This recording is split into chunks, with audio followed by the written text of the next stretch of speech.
नमस्कार। अगस्त 2025 एक ऐसा महीना जिसने भारत की रफ्तार को एक नई ही दिशा दे दी। तो चलिए आज उन खास पलों को समझते हैं जो देश के आने वाले कल की कहानी लिख रहे हैं। तो सवाल यही है कि हाइड्रोजन ट्रेन से लेकर स्पेस मिशन तक ये जो तेजी से बदलता भारत दिख रहा है, उसमें अगस्त 2025 के वो कौन से पल थे जो आने वाले कल की नींव रख रहे हैं। आइए इन घटनाओं की परतों को एक एक करके खोलते हैं। देखिए, किसी भी देश की तरक्की की कहानी ना उसके अपने शहरों और कस्बों से ही शुरू होती है।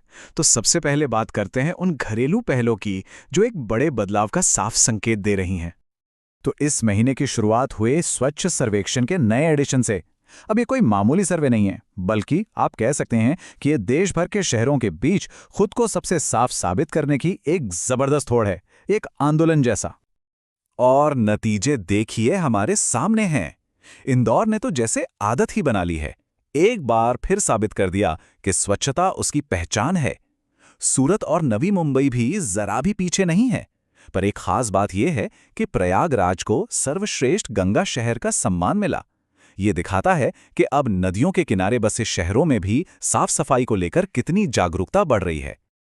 अच्छा, शहरों की स्वच्छता तो ठीक है, लेकिन देश की सुरक्षा और तकनीकी आत्मनिर्भरता भी उतनी ही जरूरी है ना? और अगस्त 2025 इस मोर्चे पर कई बड़ी छलांगों का गवाह बना। सबसे पहले बात रक्षा प्रौद्योगिकी की। एक बहुत बड़ा और जरूरी सेंटर अब उत्तर प्रदेश की राजधानी लखनऊ में खुल गया है। यहाँ DRDO यानी हमारे रक्षा अनुसंधान और विकास संगठन ने एक नया इंफ्रारेड डिटेक्शन सेंटर शुरू किया है। तो सवाल ये है कि ये इतना जरूरी क्यों है?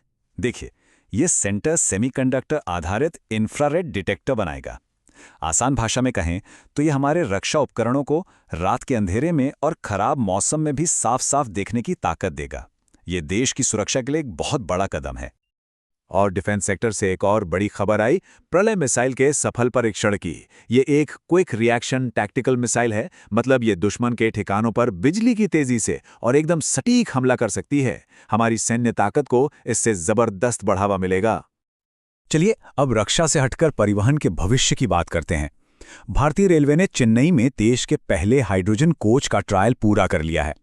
ये सच में एक क्रांतिकारी कदम है, क्योंकि हाइड्रोजन फ्यूल का मतलब है जीरो कार्बन एमिशन, यानी पूरी तरह प्रदूषण मुक्त यात्रा। लेकिन एक मिनट, जब हम टेक्नोलॉजी में इतनी तेजी से आगे बढ़ रहे हैं तो ये सवाल भी उठता है कि हमारी इस धरती का क्या? पर्यावरण की चिंता भी तो उतनी ही जरूरी है। और इस मोर्चे पर सच कहूं तो कुछ चौंकाने वाली खबरें भी हैं।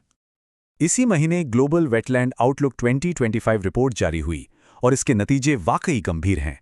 ये वेटलैंड्स यानी आर्द्र भूमि जैसे झीलें, तालाब, दलदल, ये हमारे ग्रह के लिए फेफड़ों और किडनी की तरह काम करते हैं। और ये आंकड़ा देखिए, ये सच में डराने वाला है।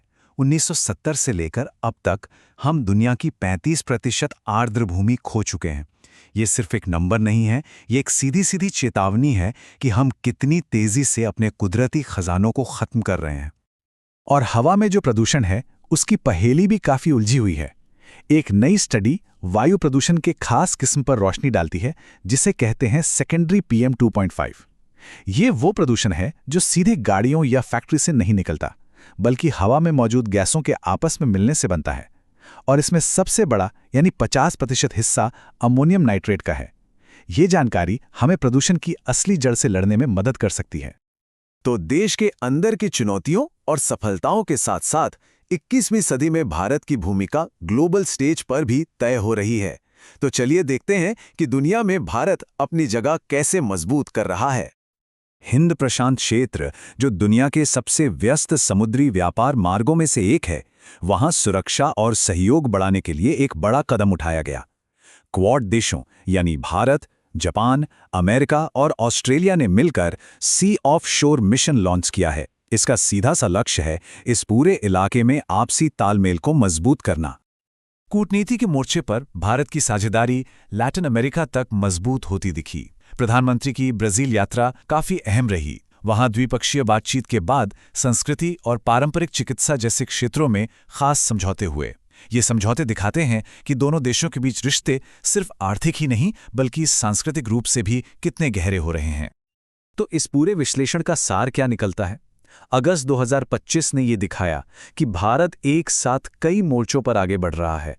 एक तरफ स्वच्छ सर्वेक्षण जैसी घरेलू पहलें हैं, तो दूसरी तरफ प्रलय मिसाइल और हाइड्रोजन ट्रेन जैसी तकनीकी छलांग। और इन सब के साथ साथ पर्यावरण और ग्लोबल डिप्लोमेसी पर भी बराबर ध्यान दिया जा रहा है। तो अंत में एक सवाल जो सोचने पर मजबूर करता है, ये सभी विकास, ये सभी घटनाक्रम, ये सब मिलकर भारत को 21वीं सदी में आखिर किस दिशा में ले जा रहे हैं? इस पर विचार जरूर कीजिएगा।